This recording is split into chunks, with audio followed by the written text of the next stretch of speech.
Hey everybody, it's Jason from the Texas Gun Vault 2, and I'm out here in the garage today to answer some questions I got on yesterday's video. And yesterday's video was about us as a community helping Brownworks, the grip company that supports my channel, prototype some grips out. If you have a Taurus PT92 to contact him.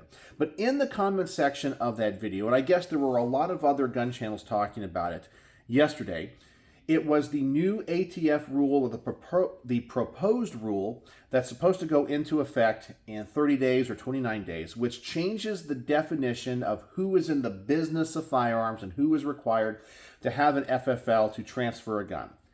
And I think a lot of these gun channels that are talking about this have a vested interest in making it seem like it's a bigger deal than what it actually is. Now, am I saying it's not a big deal? I'm not saying that. What I'm saying is, in order to make an informed decision, it's important to get all of the facts and put things in perspective, okay? So I've looked at the rule and I've thought about it. I'm like, okay, so practically what can happen? Theoretically, what can happen? And realistically, what can happen? And that's what I want to talk about in this video. Because I think a lot of gun channels that require you to be all fired up and get angry spend a lot of the time in the theoretical side of things. Okay, and there's a big difference between the theory of something and then the practice of something, and sometimes even the reality of something, as I mentioned. And so to kind of give you guys a little bit of an overview here, up until this point, if you live in a state like Texas, like where I live, and I own a rifle like this AR-15 here, it's a non-NFA item, 16-inch barrel, it's just a Title I firearm. Nothing special about it, doesn't require NFA paperwork or any of that. And let's just say I purchased this originally for $1,000, okay? And I have a friend that may be interested in this gun, and I bought this for myself. I was thinking, I'm going to go to the range, I want to do this, blah, blah, blah. But now I'm like, I really want something different. I want to move on, but I need the money, so I would let this one go to put into the other gun. In the state of Texas, if I want to sell this to somebody else, because this was my personal property that I bought for myself with no intention really of selling it, but now it's time to sell it. I'm not in the business of firearms because I'm not doing it as a primary source of income. It's just private property that I own and found somebody that, to my knowledge, is not a prohibited person. I could transfer this gun to them. They could give me money for it, and then I could sell it to them, and that's it. That's all you have to do in Texas. But if you are in the business of selling firearms, so for example, if you own a gun shop or you buy guns with the intention of selling them at a higher value and you are not buying them for your own personal collection or own personal use, you're in the business of selling firearms and you do need an FFL, okay? Which I think for the most part, everybody would agree is not really that much of an infringement, right? You have to have a hairdresser's license to open a salon, right? You have to have a sales tax license to have a business so you can collect sales tax, that kind of stuff, okay? So if you're in the business, meaning it's your primary source of income or it's a large portion of like a side hustle you have, I don't think many people go, okay, it's an infringement to require an FFL. Because once you get that FFL, you can buy directly from distributors, you can ship to other FFLs, you can do all this stuff. It's like, okay, that's not really a big deal because you're in the business of doing that, right? Okay, but as a private party, I don't have to do that because that's not what I do for a living, and I'm not, doing it as income. But what the ATF wants to do, and the DOJ, is to change the definition of who's in the business of firearms. They want to remove the language that says if it's like your primary source of income, or I forgot what the actual wording is, meaning like you derive a substantial portion of your income from the sale of firearms, you are required to have a license. 2, if you make a profit. Now, of course, that opens a lot of doors, because what does that mean if you make a profit? And why would they be changing this, okay? And I have a couple of ideas. So, many of the firearms YouTubers that do legal stuff are all up in a tizzy and they're panicking because from a theoretical standpoint, now the bar has been lowered to what it means to make a profit in firearms. So for example, if I bought this originally for $1,000 and my buddy who wants to buy it for hunting, and I'm like, I don't want this thing anymore. If I sell it to him for $1,001, Now I've made a profit. And so do I now require a license? Do I have to be, like a brick and mortar store? And everyone's going, well, according to the new definition, you are. And they're going to come after you, and they're going to arrest you, and they're going to come, like literally people are saying like the ATF's going to do like what they did to this guy in Arkansas that was literally, selling guns to people that he probably knew were illegal or prohibited people. And I think people are panicking a little bit too much. Let's talk about why they're doing this, okay? I really believe, okay, and this is kind of based off of what I think their law enforcement strategy is the definition of in the business. That means you make a large portion of your income or whatever from the sale of firearms can be used in court to say, you could run guns, for example, sell them illegally, and then say, well, you see, I make $100,000 at my legitimate job, but I only made $2,000 from doing this activity. Therefore, I'm not in the business. And maybe it was like a legal loophole for people that were doing bad things to essentially get around the law. So if they change it to making a profit, it means something completely different. And that might be who they're going after. But we all know that when it comes to these things and they change definitions, it often ensnares people unintentionally. Okay? And obviously this opens a huge door, because what is the definition of making profit? Is it $1? Is it 1 cent? Is it intention, meaning that you purchased a gun with the intent of reselling it for a profit? All this stuff is really vague. Now, obviously, when it comes to law enforcement officials and DAs and special agents for the ATF, they have a large amount of discretion when it comes to this enforcement. What does it mean? And many times they're not going to want to spend time actually figuring that out. They're just going to arrest somebody and say, tell it to a judge, which of course that whole legal system and time in the courts and all that could destroy your life. So rightfully so, a lot of people are worried, anxious, upset. They're thinking, hey, if, I want to, sell a gun to a buddy because we're hunting buddies and he wants to buy my over-under shotgun, is that going to say, and I sell it now because I've owned the gun for 20 years, it's worth more now, and did I make a profit? Are they going to come after me?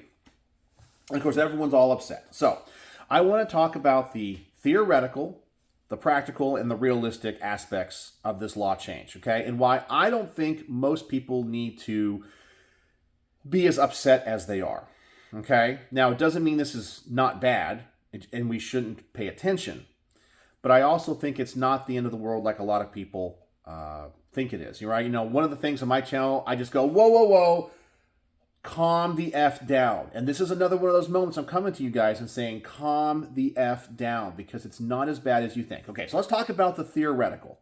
I've already said a little bit about it, right? This making $1 in a gun transaction. You buy a gun for $1,000 10 years ago. You don't want it anymore. You sell it for $1,001. You've made a profit. Are they going to come after you? In theory, I guess they could. Okay, we always have rogue agents, rogue DAs, rogue prosecutors, people that have some stick up their butt and they just want to go after gun owners. So in theory, could they do that? And then simply, even if they know that's not the spirit of the law, they're just going to say, go tell it to a judge. Is that a possibility? Yes.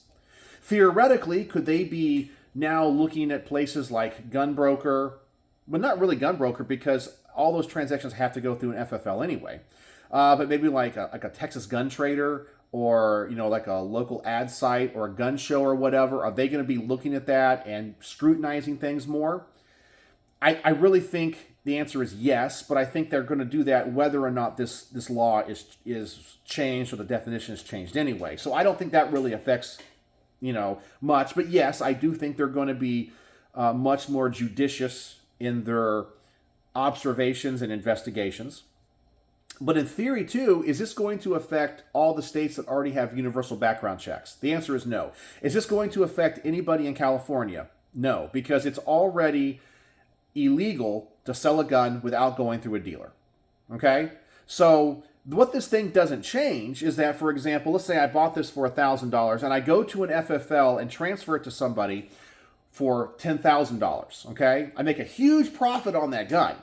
But because you go through an FFL, you're not making a profit, meaning you're not in the business of firearms. That's still completely legal. You're still allowed to sell the gun for more than what you purchased it for, as long as you go through an FFL. So you don't have to worry about that either. And I know some people that are very pro-gun that just for their own safety and legal purposes, if they sell a gun, they go through an FFL, okay? And I think that's smart, especially maybe if you're selling a gun to somebody that you don't know who they are. It just gives you that legal boundary. If that gun ever turned up somewhere in a crime scene and they come to you and go, what happened? Why did this gun end up there? You can go, listen, I sold it through an FFL. This is the FFL that did the transfer. I didn't handle it. They go, you're in the clear. So it doesn't affect people in states with universal background checks. New York, New Jersey, California, Washington, all the usual suspects, okay? So a large swath of people are not going to be affected by this rule one way or the other. And then, of course, there's always people that already sell through FFL. It's not going to change anything. Now, in theory, does it mean that they can start knocking on your door or doing investigations and raiding your house in the middle of the night because, you went to a gun show and you sold granddad's revolver for $500 and he bought it back in the 60s for, $30? I guess, right? In theory, they can. In theory, they can. So should you be anxious and worried about that? Well, yeah, because there's always going to be rogue agents, rogue DAs, rogue judges, that kind of stuff. But now, let's talk about the practical aspects of this. Okay. So, based off of the numbers that I can tell online, the people that are going to enforce this law or this rule are going to be ATF agents, because most basic law enforcement officers, people that are out there writing traffic tickets, citations, working for the city, working for the county, your sheriff's office, your constables, those so forth, they're going to be completely unaware of this change. And this is not really in the purview of what they enforce, okay? So they're not even going to know about it, and they're probably not going to care, especially if they're local law enforcement. If they know in their state a private transfer is legal, they're not going to sit there. Your basic beat cop is not going to go, hold up a second, let me look up the blue book value of a Remington 870 from 1984 when your granddad bought this and you're selling it for they're not going to do that, okay? That's not feasible. It's not going to happen. So the people that are going to be enforcing this are going to be pretty much agents of the ATF, okay? According to online resources, the ATF size is about 5,500 people, okay? That includes not just the agents and the special agents, but it deals with also the administrative staff, so the people that are the bosses behind the scenes, all of the people that work in payroll, all the people that work as secretaries, all the people that answer the phones, all the people that work in the divisions that deal with alcohol, all the people that work in the divisions that deal with tobacco, all the people that work in the like the Martinsburg branch that deals with the NFA and processes paperwork. So how many people are actually in the field enforcing the law? I don't have an exact number, but if I had to guess, and I'll be very generous with this guess, okay? Let's just say 2,500 of the 5,000, okay? About half. Because you have so many people. You have HR, as I said. You have payroll. You have people that deal with creating new forms. You have the people on the legal teams, okay? And that's a lot of people. But let's just say half of those agents are out in the field enforcing laws. Now, when it comes to the workload of those 2,500 agents, okay, think about all the things they have to do. They're dealing with all the different crimes, from gang crimes to investigating explosives and fires and other, they're very concerned about like the Glock switches. They're going after the bigger crimes. They're looking after people that might be importing guns illegally, people that might be modifying guns, people that are trafficking guns across the border. I would say that when it comes to like the big stuff, that's going to take up 90% of their time, okay? Now, will there be some agents that will probably be assigned to this? Sure, okay? But practically, they don't have the manpower to sit there and go and look at every site, look at every gun show, sit at every booth. It's just not going to happen. It's practically impossible. Their goal is to instill fear in the chance that you think it could happen, so you will comply with the rule or be uncertain of what the rule means, so you will go ahead and go through an FFL. That's the reality of it, okay? But the practical aspect of it is they can't really enforce it. Now, does that mean they won't? No.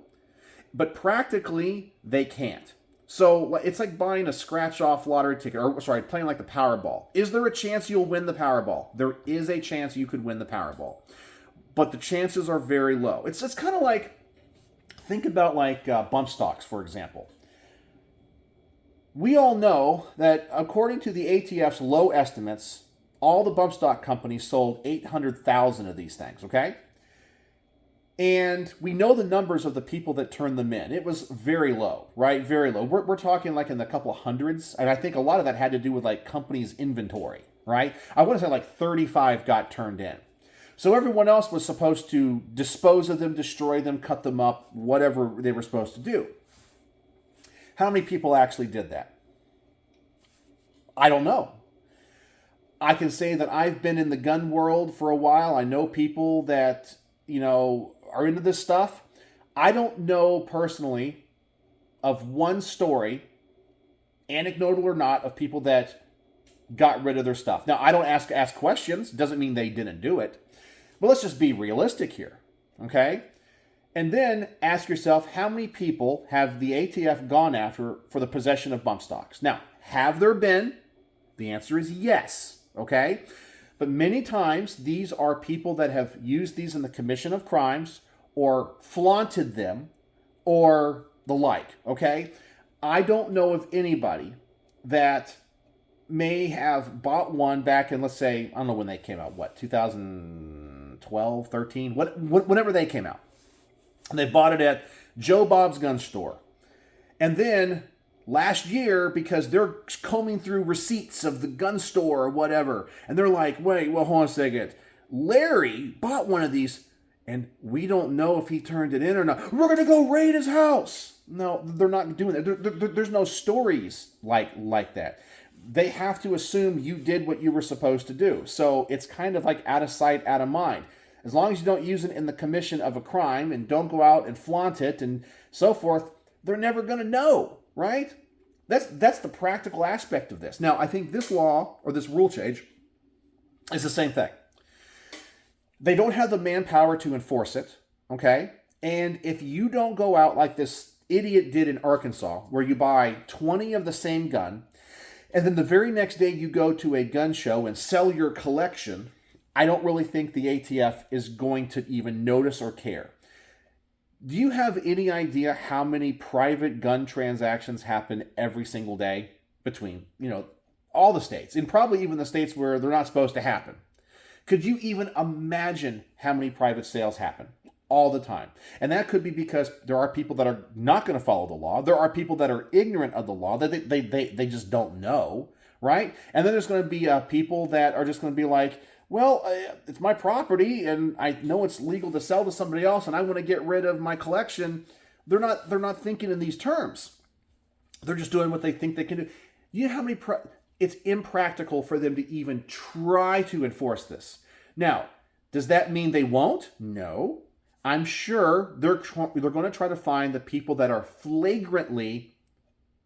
Practically, this is what's going to happen. They're going to try to find the people that are flagrantly violating the rule and go after them, okay? That's the practical aspect of it. So I believe, okay, that if you are not out there trying to obviously sell, let's say, a Glock 19 to somebody that is sketchy for 2 times the value, the ATF's not going to care. That's not what they're going to go after because they don't have the resources and the manpower, and it doesn't help them. But now let's talk about the realistic aspect of this, okay? In order for an agency or any law enforcement to have any validity in the eyes of civilians, they have to have that public perception that what they're doing is virtuous and righteous. So, for example, it's easy to go after one person, okay? And everyone can say that's wrong, but if it's not like a blanket conviction of people people will let it go. But for example, let's just say they start to enforce this and they go and they raid grandma's house because she sold her late husband's revolver for $5 more than what he bought it for 10 years ago. Most people in the public would start to go, what the hell is going on? And if they started doing that on a large scale basis, you don't think politicians would start to get involved? You don't think lawyers would start to file the lawsuits, which we'll get into a second, because we already know the lawsuits are going to be flying on this thing. You don't think in the eye of public opinion that this is going to look very bad for them and make people not even want to comply because it's so tyrannical and over the top? Hey, you're arresting grandma, not just one, thousands of them, and putting people in jail because as I said, they sold their late husband's revolver he bought 10 years ago for $5 more than what he bought for it. That would be a PR nightmare, okay? It'd be a disaster of epic proportions. So you would have to deal with all the lawsuits, all the legal costs of putting people into jail, the public image nightmare. And on top of this, you're already going to get all these gun rights organizations, the FPC, Second Amendment Foundation, you name it, Gun Owners of America. They're already, right now, I can tell you, the printers in those law offices are already going burr because they're printing off lawsuits as fast as they can, and they're waiting for that rule to go into effect. And the moment that rule goes into effect, they're filing in district courts, appellate courts, circuit courts. It's all going to happen. It's immediately. Okay, so it's not like this rule is going to go into effect and then nothing's going to happen. Okay, so on the legal front. So realistically, if they enforce it the way that the theoretical people think it's going to be, it is a disaster. You are talking about the match that would light World War III. Okay, if you started to arrest literally tens of thousands of people overnight for just selling a firearm that legally they can do according to the book. It is not practical, and realistically, it would be a nightmare, and it would turn everybody against them. I think even Democrat politicians would be against them if you went after people that are obviously innocent of any wrongdoing and any crime just because of a technicality, because you changed it from in the business to making a profit. It doesn't mean it's not going to be abused. It doesn't mean that there might not be an innocent person that gets ensnared in this. It doesn't mean that we shouldn't pay attention. It doesn't mean we shouldn't fight it. I just feel like this is going to be blown way out of proportion than what it really should be. We should fight like hell. It's wrong. But I think from a practical and a realistic standpoint, most gun owners are not going to have to worry, right? It's just like I talk about when they changed the 4473s, right? They change the 4473 forms all the time when you're buying a gun. Do you panic and go, oh my God, they added male, female, and now non-binary to the form. Oh my God, what are they trying to do? Are they trying to make a list? And oh my God. No. Okay. Should the 4473 even exist? No. Okay? But put it in perspective. Let's just calm the F down. Just calm the F down, and let's see what actually happens, okay? We already know day one the lawsuits are going to fly, but look at it from a practical standpoint. They don't have the manpower to enforce it and come after you like the theoretical people think they are. It's not going to happen, okay? It's just not going to happen. And realistically, if they start going after people that aren't really the bad guys, as I said, if they're going after grandma for selling grandpa's old gun after he passes away, that ain't going to fly. But if they're going after people like that guy in Arkansas that goes and buys 20 Glock 19s, and then goes to a gun show the next day and then tries to sell them for inflated values to people that are asking sketchy questions, yeah, they're going to go after those people, and I don't think anyone's going to have a problem with that. That's just me. And I know there's people that are going to watch this channel, call me a bootlicker, they're going to call me a cuck, they're going to call me all these things because they're going to say, oh, gun laws are infringements. I get it. I totally get it. But remember, we live in a society where a vast majority of people look at the 4473 and a licensed dealer of guns as not an infringement. You're not going to convince them overnight that all gun laws are unconstitutional. You're not going to get there overnight, so you have to do it in an incremental way, okay? You're not going to get that type of revolutionary change.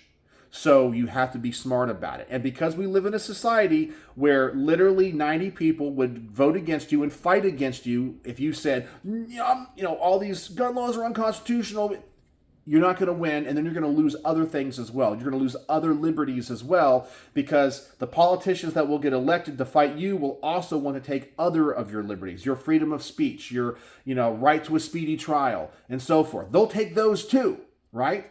So you got to be smart about this. And right now, I don't think most people need to panic. I think we need to be concerned. I think we need to support the gun rights organizations that are going to be fighting the lawsuits. I think we need to keep our ears to the ground, see what happens, but I also think we need to approach this from a practical and realistic standpoint and not a theoretical standpoint. Okay? So that's my thoughts on all this. So I know this has been kind of a longer video, so I hope you can put up with that. And I know some people are not going to be happy with my thoughts, because if you're not towing the whole "the sky is falling" line all the time, you're a bootlicker, you're a cuck, you're a tyrant, you're a fed, whatever, but also look in the past. How many times have I made these videos when it comes to these rule changes? It's "the sky is falling." Oh my God, they're doing this. Oh my God. And then literally nothing happens. And here we are pretty much talking about the same stuff. We just move on. People's attention spans were this short. Okay. Do you remember when everybody was going to be arrested and be shot because maybe they had ordered an FRT trigger? Okay. But now no one talks about it anymore, right? No one talks about any of the other stuff, right? No one talks about it. But here we are. So this is going to be one of those fleeting and passing things. But we do need to fight it in the courts. Donate money to the gun rights organization that you like or support to fight it. Don't do stupid things. As I said, don't go out there and buy 20 Glocks or 20 of the same model and then try to sell it the next day. Don't advertise on any forum or a website and where you're selling something like brand new in box. Blah blah blah. Don't do that. Don't bring attention to yourself, and you'd be fine. If you want to sell your buddy a revolver that you had that you don't want anymore, who's gonna know? Use cash. Who's gonna care? And the ATF won't even care about that if it's legal in your state, right? Here in Texas, they won't even care. They're like, that's not the problem that we're going after. So don't worry about it. That's my opinion, my thoughts on all this.